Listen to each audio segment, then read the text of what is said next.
Hello friends, welcome back to my kitchen கிறுக்கல்கள். இன்னைக்கு நம்ம கிச்சனில் என்ன பண்ண போகிறோம்னா மில்கி பால்ஸ்.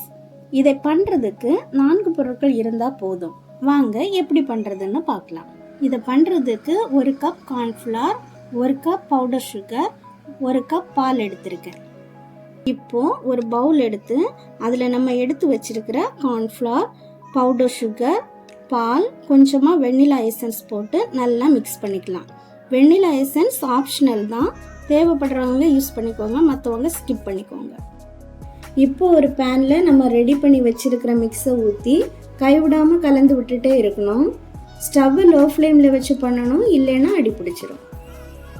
வீடியோவில் தெரிகிற மாதிரி பால் திரண்டு வர ஆரம்பிக்கிற ஸ்டேஜில் 2 டேபிள் ஸ்பூன் பட்டர் போட்டு கைவிடாமல் மிக்ஸ் பண்ணிக்கிட்டே இருக்கணும்.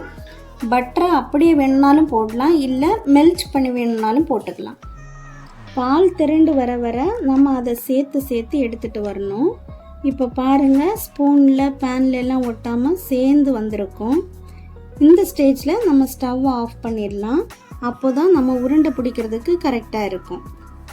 இப்போ பவுலுக்கு மாற்றிட்டு சின்ன சின்ன பால்ஸாக உருட்டி வச்சுக்கலாம். டெக்கரேஷனுக்காக மேலே கொக்கோ பவுடர் போட்டுக்கலாம். கொக்கோ பவுடர் பிடிக்காதவங்க ஸ்கிப் பண்ணிக்கோங்க, இல்லை உங்களுக்கு பிடிச்ச மாதிரி டெக்கரேட் பண்ணிக்கோங்க.